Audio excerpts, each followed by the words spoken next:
Bonjour à toi, j'espère que tu vas bien. Aujourd'hui, j'aimerais te parler de comment est-ce qu'on fait pour revenir en force après une contre-performance. Il y a quelques semaines, il y a quelques mois, il y a une préparatrice mentale qui me disait qu'elle avait parlé avec un entraîneur et que l'entraîneur lui avait dit que c'était la troisième fois en 3 ans que son équipe perdait en finale de championnat. Comment est-ce qu'on fait pour rebondir dans une situation comme celle-là? Mais juste avant d'entrer dans le vif du sujet, je voudrais faire une petite annonce. Je voudrais t'annoncer que les inscriptions au programme de préparation mentale de l'École de la tactique samouraï sont réouvertes pour l'année 2022. Cette année, dans les derniers 12 mois, il y a plus de 2000 personnes qui ont fait le webinaire gratuit dans lequel j'annonce le programme de l'École de la tactique samouraï, dans lequel je donne tous les détails. Mon webinaire dans lequel aussi je donne 3 étapes pour décupler la motivation des athlètes. Il y a 88 personnes qui ont été formées à l'École de la tactique samouraï dans la dernière année. Il y a 27 personnes qui ont obtenu le certificat de coach mental 3S.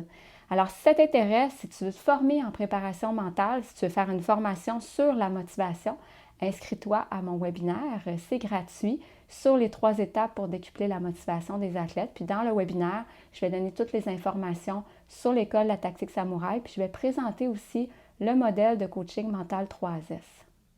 Donc maintenant, pour revenir à mon sujet principal, comment est-ce qu'on fait pour rebondir suite à une contre-performance? Ça peut être en sport, quand on a une grosse défaite. Ça peut être au travail aussi, quand on ne rencontre pas les objectifs. Mais pour te parler de la contre-performance, on va revenir un petit peu en arrière. Avant ça, on va parler de la définition du succès. Parce que quand on parle de contre-performance, c'est associé à un succès, c'est associé à un échec. Souvent, on va voir ça comme un échec. Mais pour parler d'échec, il faut déterminer c'est quoi le succès.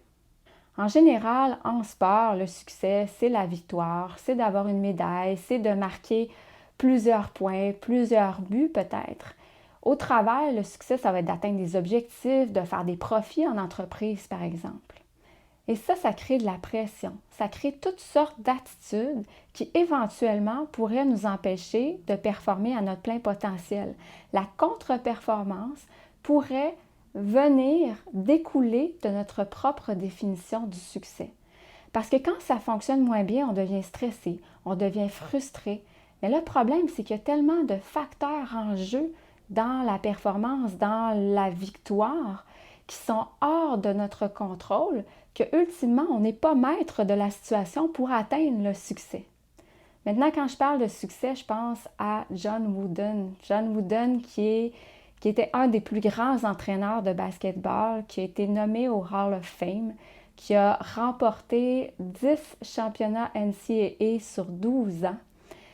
John Wooden avait sa propre définition du succès. Dans un TED Talk qui s'appelle The Difference Between Winning and Succeeding, la différence entre gagner et réussir, il explique un petit peu son raisonnement, en fait. Il dit qu'il a réfléchi beaucoup au succès dans les années 30, je crois. C'est quelqu'un quand même qui a beaucoup d'années d'expérience derrière lui. Le succès, c'était très clair, c'était la victoire. Et lui, il s'est questionné pour savoir, mais c'est quoi réellement le succès? Puis il nous apporte sa définition dans le TED Talk. Il se pose la question, le succès, c'est quoi? Est-ce que c'est d'avoir beaucoup d'argent dans notre compte en banque? Est-ce que c'est d'avoir plusieurs distinctions, plusieurs prix? Est-ce que c'est d'avoir une grande renommée? En fait, Wooden, ce qu'il nous dit, c'est que pour lui, l'essence du succès, c'est pas l'argent, c'est pas la renommée, c'est pas la victoire, c'est pas des facteurs extérieurs de succès. Pour lui, ça se passe à l'intérieur. Pour lui, le succès, l'essence du succès, c'est lié à notre tranquillité d'esprit. Et comment est-ce qu'on fait pour atteindre la paix d'esprit?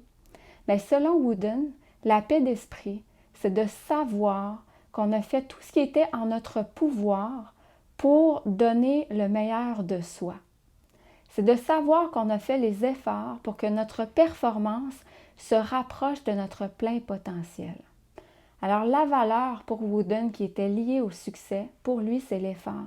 De savoir qu'on a produit, qu'on a donné notre meilleur effort va nous apporter la paix d'esprit, la tranquillité d'esprit.